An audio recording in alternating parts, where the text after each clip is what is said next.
There are conversations that shape how we live. Conversations that help us navigate challenges of life. Conversations that bring out the best in us. This is where we gather to help each other find the way and unleash our potential. Welcome to the Benjamin Zulu Global. Psychologist, relationship coach, the one, the only Benjamin Zulu. Benjamin Zulu himself. So today I'm super excited to introduce the topic with a caption from Millionaire Moves that says, become a transitional character in your own lineage.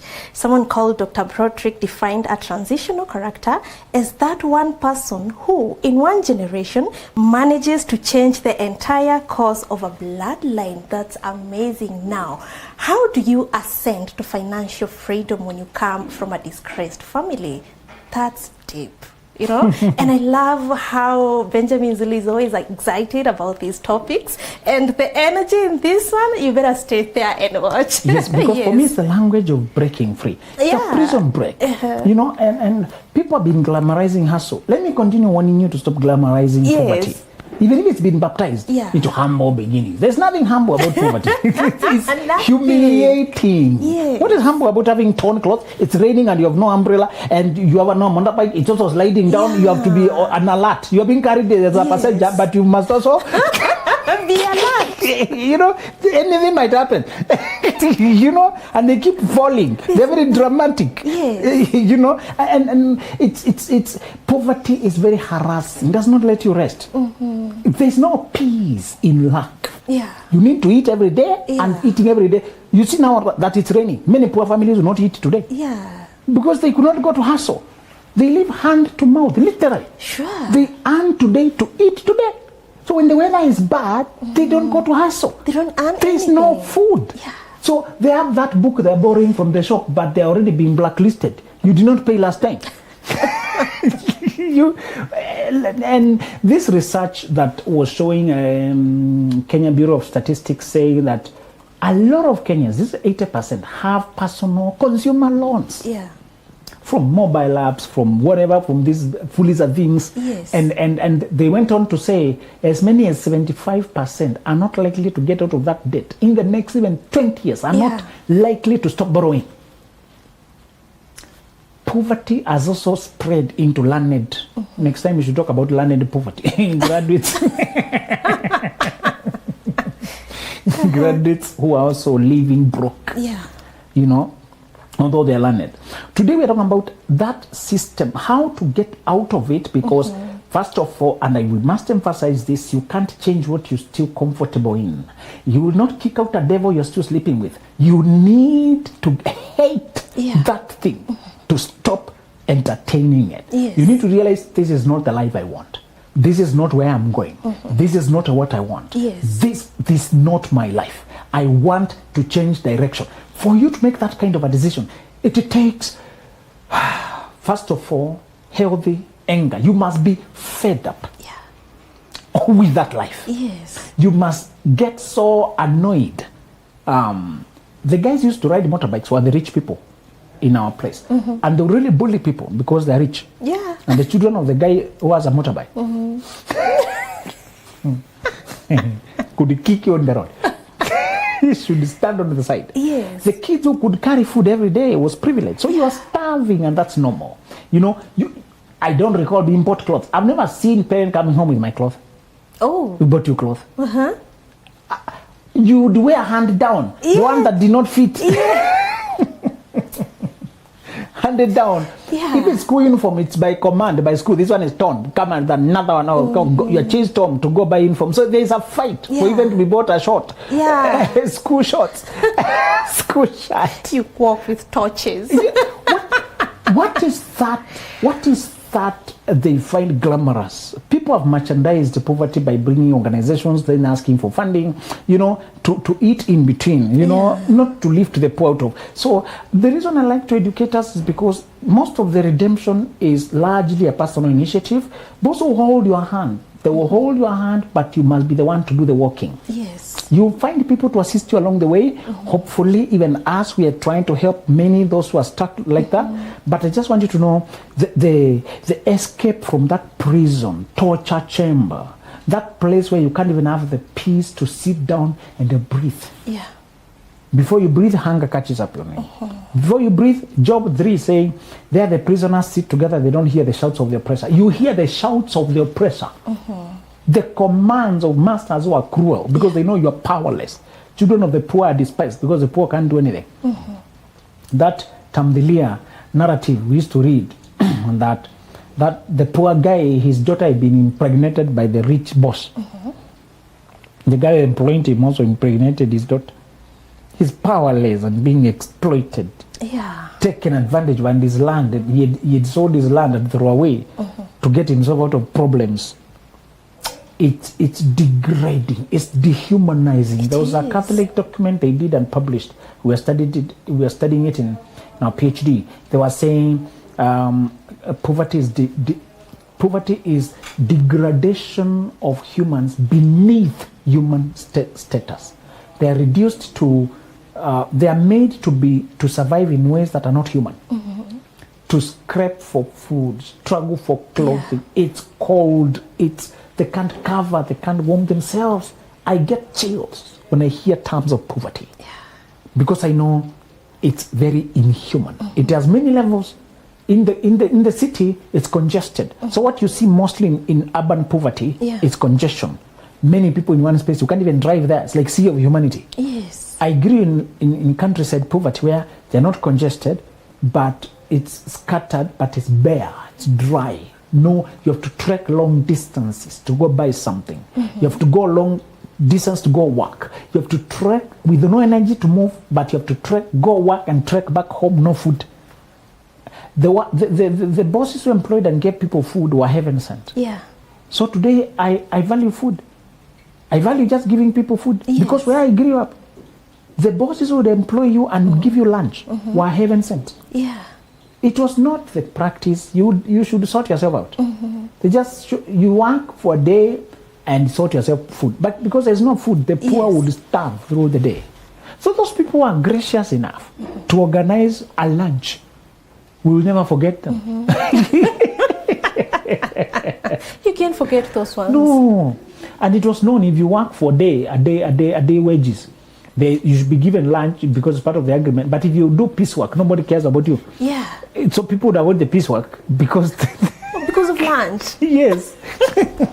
And others will give you very little lunch. Others don't give you tea. And you have trekked, you are suffering. So today, it melts my heart when I see a child who looks hungry. I can hardly withstand that sight. I was once that child. Yeah. I don't forget those people. There was a neighbor who used to like me a lot. Those guardian angels. A lady who liked the way I was brilliant in class. But she didn't like the way I used to run away from school. Our home was very unstable. Yeah. So she would try to encourage me. So every time I'm passing by, she had some food. That's why I like the concept of home having food, even when it's not lunchtime. Yes. Because you get food anytime. Yeah. And then we sit there, we talk. How did you score here? Did you score here? She would give me some fruit. I have never forgotten that. Unfortunately, she passed on before I grew up. And I still feel the pain. Whenever I pass by there, I still feel I owe her. So I usually recognize the mother because that daughter really gave me a lot of comfort in life. Or at least she should have seen what you became. Yeah. And those guardian angels they just showed us some kind of warmth, some kind of love. Yeah. They always had fruits, and I was wondering how fruits sit here. In our place, they hardly grow ripe. People have eaten them. Yes. Here they have fruits. Mangoes here. Yes. So I said, when I grow up, my home will have this kind of behavior where things are lying around. Yes. It looks good. Yeah. I just want to encourage the person who's coming from that where you are battered every day. Sylvia, if you want to imagine poverty, just imagine where you are battered. A prison where you are battered daily. Yeah. Where you are discouraged daily. It's slavery. It's not decent. Where mothers die giving birth because there was no time to go to hospital. Yeah. People keep asking, why could you go to hospital? They have to look for food for that day. Yeah. They have to feed other children. And because it's poor planning, poor thinking. Do you remember the first thing that is deprived in poverty is not money? It's a mindset. Yeah. So the first escape out of poverty is to study another curriculum apart from the one to pass exams. Yes. While they teach you physics, while they teach you biology, they teach you chemistry. teach yourself money, taxation, wealth creation, leverage. Remember the progression. The poor sell their labor for money. They must sweat to earn money. That's why they are paid poorest and they work hardest. And then the broke, the ones who live paycheck to paycheck. That's a decent word for hand to mouth. Just remember that. Yes. Paycheck to paycheck. Improved. Yes. Hand to mouth. An improved one. Yes. So those ones, they sell their time. Yeah. Okay? They are paid per month, they're paid per day, they're paid per week. They sell their time, okay? Yeah. That's why they just barely make it. They're usually not deprived of food and essentials, but they barely make it. They just have their head over the water. Yeah. Okay? The poor are drowning under. Yes. They catch a gasp of breath, go to drown again. The broke fellas are just barely up to here. Yeah. Yes. Just the head is out. Yes. Yes. Paycheck to paycheck. Yeah. They live on insecurity. Should they get sick, something happens, they drown.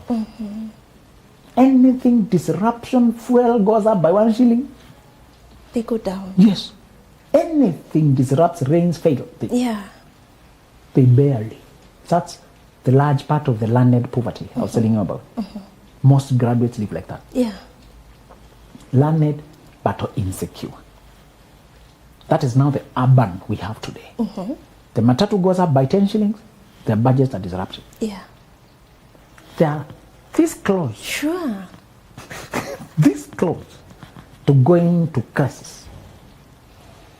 Now, because they sell their time.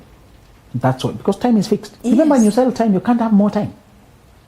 You just have 24 hours. They try to do extra in the US. They tell you, I'm doing 3 jobs, I'm doing 3. They try to sell more time, sell more time. When they sell more time, they get more time, more exhausted, just more bread, but more fatigue, more bread, but more pain, more. Selling time is that exhausting. The wealthy sell their mind, sell their knowledge, sell their expertise. They sell leverage. That's why they grow wealthy. Okay. The poor sell labor. Yeah. Piecework. Dig here, I give you 200. Nobody cares how much time you take because anyway, you can't do it in any reasonable time. Yeah.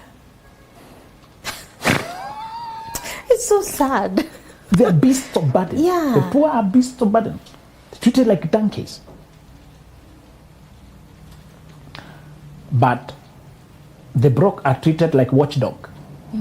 They're paid per time. You watch for 1 night, I paid you this much. So you can't extend the night. You cannot add any more night. you can only add that. There's only so many nights. Yes. So it looks like they are not as stressed, but they know they're insecure. They are. It's called job group. Somebody determines your salary. Yeah. Take it or leave it. That's the broke life. It was decided over there. Yes. Take it or leave it. So many people are looking for that job. Take it or and they have given it other words, permanent and pensionable. By logic, nobody can give you a wealth creating job and make it permanent. Yeah. Nobody can give you an enriching job and make it permanent. Make it permanent. Use your common sense. Yes. They make it permanent to use you. Who would plant you at a place that enriches you? No one. They plant you there to enrich them. Yes. The world does nothing to benefit you. They just want to benefit from you. Anytime they want to make something prolonged, think twice. Yeah. Think twice. Yes. The world is not your friend. Stop assuming when they give you P&P, permanent and pensionable. What they call pension is pennies. By the time they give it to you, think, pension pennies. If you want to use poetry. Yeah. By the time they give it to you, the businessman was made that money last week. And you are being given after 40 years of service. That's the reality. Yes. And people don't think about it. 3.8 million actually I'm expecting. Then you see your friend returning taxes for 5.2 million. Yeah. What they supplied last. And you're trying to bargain the tap you need to replace in your house because your money now is fixed. It's not increasing. And the person, how did you get here? And you see them doing. Yeah. As you pay 200 shillings, you see somebody paying 200,000. There's nothing that will profit you that will be made permanent. Use your common sense. Wow. I'm thinking hard about this. Nobody can hand you what enriches you. Yeah. No. And when they try to make it contract, you resist. That is your liberator. This is what I want you to do. Educate yourself what makes money, and you're going to realize the curriculum of money. You can't make money with selling labor. You can't make money selling time. You can only make money selling advantage. Yeah. Selling higher skill. Solving problem. Yes. Being paid for problems solved. Not time spent, not sweating, not labor, not bones broken. Yeah. Now, therefore, you learn. For example, the first class in wealth creation is this one that tells you nothing that can help you will ever be made permanent. It beats logic. Why would they give you wealth? They'll keep it for themselves. Yes. Hey. Why would they give you wealth? There's so much we don't even reason. Why would anybody put you at a gold mine and tell you it's permanent for life? Gold mine. The only person who will be made permanent, depending on a gold mine, is the one who digs it, not the one who's given it. Yeah. Who digs it for others. For others. To labor, so that the guy is... Others can grow, can benefit. Jobs that make you rich are usually contractual, because the guy does not want to commit for too long. Yeah. They're hoping you can push them forward within 2 years and they let you go. Yes.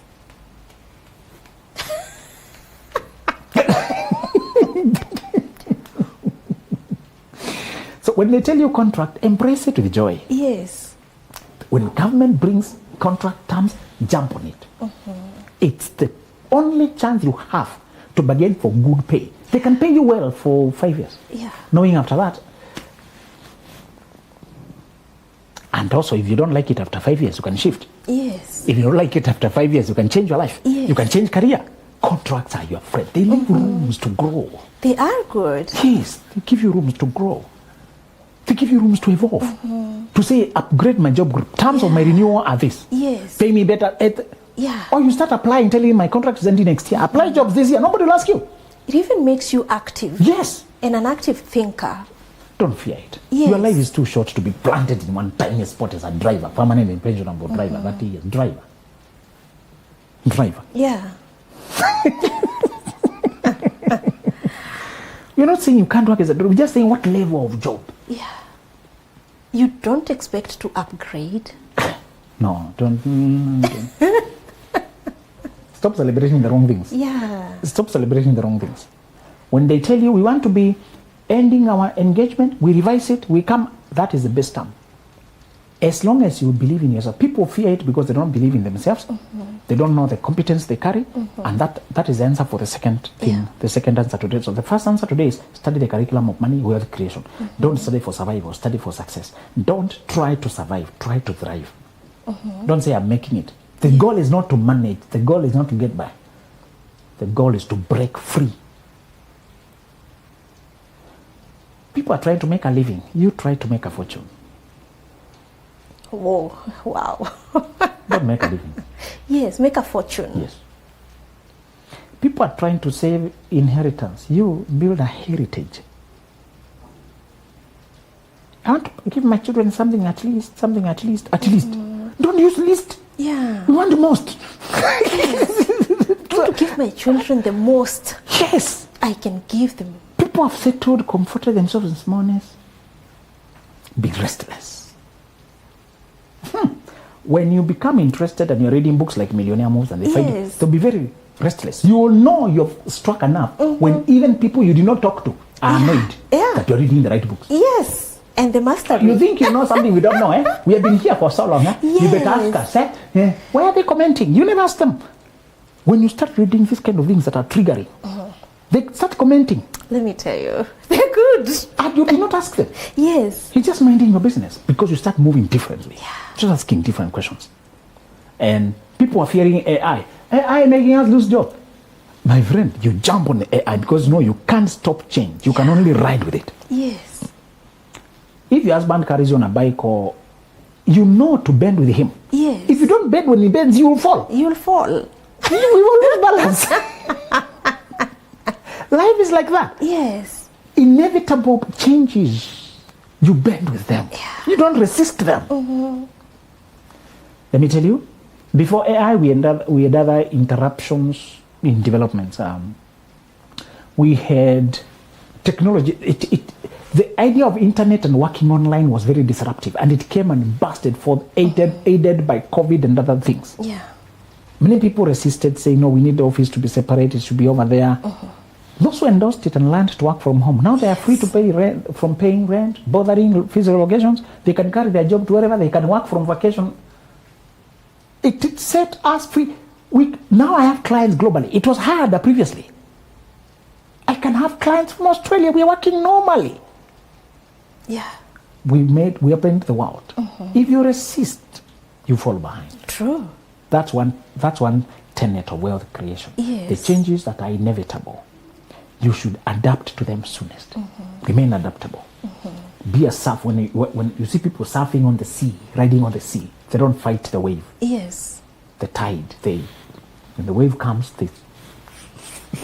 many of them actually, they surf the wave. Yes. They look for it to ride it. Yeah. Yeah. You know, to go, the fun, the thrill of riding on it. Yes. That's life now. That's the ocean of life. It brings things, waves. Yeah. When it comes, sometimes I hear the turtle when it's being thrown away by the waves accidentally. It waits for the next wave to return it. Oh. It is swept out accidentally. Even fish. Sometimes when it's very stormy, you see a fish that has been, and it's kicking. Yes. It's usually waiting for the next Wave. to ride back. So instead of seeing that AI has thrown me off, now I'm here in the dry land, my friend, AI is still ebbing and wobbling. Yes. Ride it. If you just sit there, it throws you away. If you ride it, you go with it. Yes. That's life. True. When you are just idling there, you are thrown, oh my God, I'm out of job. I'm out of what? Oh my God, I'm suffocating. Oh, so it's, brace. Ride it. Go with it. That's one way we create wealth. Actually, one guy said he has never invented anything, but he's changed a $1,500, $1,500 empire to a 2.5 billion. Wow. He said, I noticed that Starbucks is not in France. If I just transport it, I don't need to invent, I just need to imitate. He said, I look for inventions that have succeeded in one part of the world, and I take them to others where they have not gone. Yes. He said, I realize people don't know how to make it legal in that country. They don't want to bother with the laws of that country. Yes. The language barrier, how to get the patents, how to get the franchise. If I can bother myself with that, get the parent company, and then come with the local business people here, and to do, he said, I make money. I've never invented nothing. I just imitate. Yes. But how many people are willing to move around the world, check what is not here? So just check what is not here. Yes. I see it a lot at home, but here is not. Being smart. It's been proven there. Yeah. And it's using universal things like potatoes. Potatoes are universal. Yeah. He said, I've taken KFC to places it was not, and here I am, hey, billionaire, invented nothing. Riding on other people's ideas. I like that. Yeah. So when you go to study this, the tenets of wealth, they will tell you where you can just squeeze through. Yeah. Don't even, we used to think you must innovate. He said, sometimes if you're innovative, please innovate. But some of us are not innovative. Yes. We are imitative. Yes. We just observe. Huh? Okay, this one I see home. Here, I don't see it. How come? Okay. Laws, obstacle of law. Let me study the laws of run. Yeah. So, this is the key. I get it in. I'm successful. You know? Many people are microscopic. They just view where they are. Yes. He said, learn to see the world from the top. Just move around, surveying. These opportunities exist if you just learn to see what goes here. Many people don't want to learn the language of French. They don't want to learn the laws of the country. They don't want to talk to people. If you can take the trouble, you can bring what has already been proven over the years, over there. You know? And win. The second thing I want you to do is I want you to remember you've been studying the curriculum of wealth. You've been analyzing it. But the problem with good knowledge, it can become too soothing and making you think you're on your way just because you have learned it. Yeah. I want you to plug your talent in an area of leverage in your context. Study your talent. Now that you understand what wealth, the principles of wealth, Yeah. find where your talents will leverage in your area and plug in then forget the rest. Narrow down. The first principle is you widely study the overall principles of wealth. You understood them enough to know you're supposed to know yourself, your talents. You come to realize, me as Sylvia, I'm not athlete, I'm not athletic. I don't want to go to contest beauty pageants. I may not win. I'm not interested. I may not. I can't even compete with Kinashiro in selling things, selling land. You cross. Yes. You cross things. Yeah. You narrow. The narrower, the better. You can't really. Okay. By the way, come to think of it, so you come to narrow down on furniture. I love seats, good seats. Not a lot of furniture, but good seats. Yes. I have a lot of ideas. My Instagram is full of them. Yeah. Let me try that.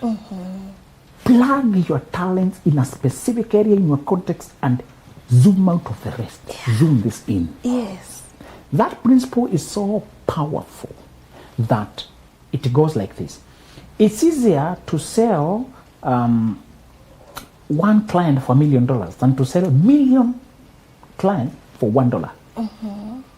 Yeah. Follow that. Yes. If you want to make $1 million, you have two ways. Yes. Get one client, sell them as something for $1 $1 million.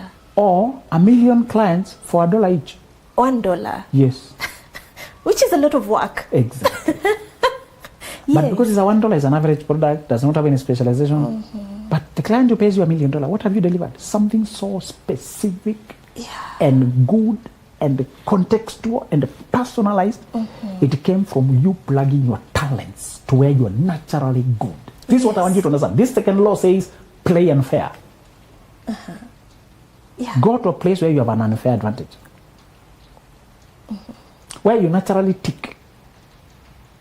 For Messi to play number 10, he's playing unfair. He's left foot naturally. Yeah. He will play you there like a fool. Yes. But if you take him to a goalkeeper, you score him. Take him to another place. Yeah. Learn what is your number 10. Cristiano learned himself so much, he called his position, his name, CR7. He is number 7 because that's where his talents perfectly match. Yes. The poor are mismatched with their talents. They don't know their gifts. They don't work on where they're naturally good at. It's about survival. It's about scarcity. I want you to, after you studied general principles of wealth creation, now find your talents and plug them to a specific position. Now, what you're going to narrow on may look funny to normal people. Yes. It may not be marketable. When I started my career, the term life coach was not even known. We were being called motivational speakers. Yeah. I used to call myself positive psychology because I did not want the other sickness and treatment psychology. Yes. Of depression and anxiety and PTSD. It was not my strength. I would struggle with it in class. Yeah. But whenever the teacher came in psychology of self-development, self-actualization, I come to life. But I had no name for it. Yeah. I just knew you can do self-actualization, you can progress forward, you can discover who you are, you can distinguish yourself. And I did not think that psychology should be sold the same packaging as a treatment clinical psychology. Yeah, sure. Don't give me clinical.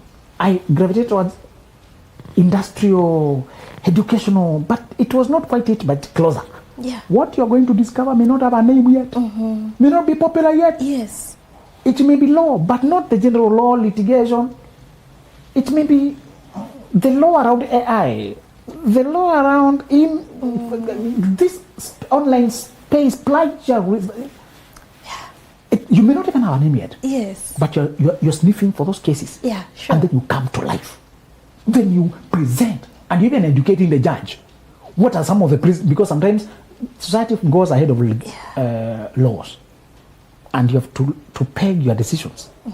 And even they use your presentation to get out to decide. The other lawyer is just saying, I'm leaving the court to make that decision. You are going all out and showing where in another jurisdiction similar to ours, similar cases have been decided. And you build that until you finally come to have a name for it. Intellectual, technological, AI law, whatever. By the time they come up with a name. I came to get the name life coach when I'm already in it. I'm saying, thank you for the label. What, by the way? I found it when I'm already swimming in it. When you finally find what you love, don't look for validation and fame. Just do it. Yeah. Just do it. Just do it. By the time they come say, was it a podcast? What? Not influence. Not, okay, we can say it. No, okay. Sometimes you don't have a name for it. Even you don't. Yes. You just enjoy it. I know I like it. Yesterday, someone was creating a poster for something I was supposed to facilitate, and they asked me, "So what title?" I didn't know because they do too much. But I don't know how to describe Sometimes me. we don't have existing labels. Yes. We don't have them. So don't invalidate yourself because what you gravitate towards after you try to fit what you naturally like does not have a name. Yes. Don't force it. Just do it. Yes. And charge for it. People want results. Yes. Even before they have a name. True. They want results. They want results. One guy went for physiotherapy and realized this physiotherapist was more times expensive than the others. Yeah. But they also have another name. They don't just do physio. They also use nerves. So they are beyond, is that category of physio, but they're not quite physio. They're called osteopath. You don't even hear of it, but you know they will solve your problem. Yes. The friend had some dislocation, some pain, and that guy, it sorted it very quickly. No medication, doing something close to physio, but they also know about nerves, and they operate with the inside, those kind of things. Yeah. So without having to know the name, they were cured, they paid, they went. Some of those solutions you need in society don't have a name yet. Just do it. Yeah. I close by telling you this. Some of the things I'm describing may be a combination of your already existing accounting, finance career with counseling. Yeah. Hybrid is also the middle of two fields that you love, you are trained in one and you are passionate in the other one. Yeah. So you are the one who understands the life of bankers, the struggles they have, their family struggles, the routine, and how it exposes them. How maybe let's say you work among people, diplomats, or we being moved around from country to country, you know, they call themselves expatriates. They come, they go. What about their social life? What about how they, you know, could you be an expatriate or diplomat yourself who also understands the social anchoring and the community? So you form communities. They have memberships. They meet, they have a life, and you meet a need that has no name. Yes. I saw one guy who came up with playground for children of expatriates. And they're always full. They were so expensive, no more people could afford them. So I was wondering, why are the others coming? He identified that among themselves, there was no social life. Yeah. So look for a place where the children could play. Yes. Because they always live in high end. The fields they're expensive, everything expensive. So they don't care about the cost so much anyway. Yes. They just feel it and their companies can pay. You know? He told me, we were struggling as a family. The next family is a problem. I started 3 kids. The next one brought. Then he would dress like, he likes to give children social life. So he stopped that job eventually. Started giving children social life. Wow. The whole estate, and he formed it, structured it. It has no name. He's trained as a diplomat. Actually, what you say you are. Please. And in this land, you don't want to bring your diplomatic things here. No. Eventually, he stopped that job. Yes. Because he don't give the children social life. And he struggled his own, and neighbors started, they told their friends, we paid the uncle, they gave them their friends. Their friends, you know. Now that you understand you're one of us, we work with you there. What do you do? If you do what I'm saying, and you end up with between journalism and transport. Yeah. I saw some teachers form their own matatu transport, and they call it just teacher transporters. If you end up with something funny like that, matatu sector and teaching, yes.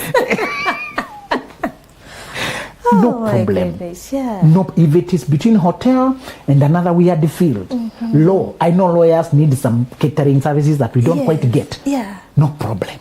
It could just be hybrid. That's how you create wealth. A niche that has so much need. You discovered it by your own stumbling. One of the problems I'm hoping I'll solve before I finish my chapter is a good garage for professionals.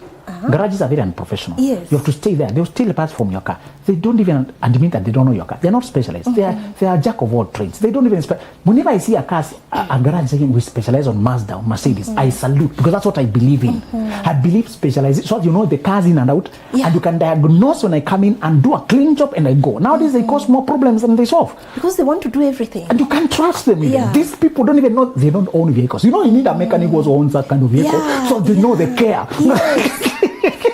They understand the standards. They don't tie improvise small wires here, improvise shortcuts. There are vehicles that don't know shortcuts. True. That's one area of pain for me. We don't have garages that actually treat you professionally. Pay diagnosis, they give you the pictures, what's wrong, and you can go come when you're ready. This is how you go fix. You can even fix for yourself. Once I diagnose for you, thank you very much. Don't try to con ways. If it's spare parts, what you need, I'm hoping for that. But where is that? Now I'm doing live coaching and garage. You get? So if you're going to combine two weird fields, don't be ashamed, don't even announce it, just do it, okay? Just do it. Yes. Oh my goodness, I love this topic. There's always so much energy in this one, and when reading these books, especially the Millionaire Move, sometimes you're just reading the book like this, and it tells you something like, to maneuver, you don't have to slouch like that, you need to be straight, and you're like, oh, yes. It keeps reminding us of so many good things that can propel us forward. Thank you so much, our viewers, for being here. I know you grabbed something amazing. This was such an amazing conversation. Keep watching the shows. Thank you. Bye-bye. There are conversations that shape how we live. Conversations that help us navigate challenges of life. Conversations that bring out the best in us. This is where we gather to help each other find the way and unleash our potential. Welcome.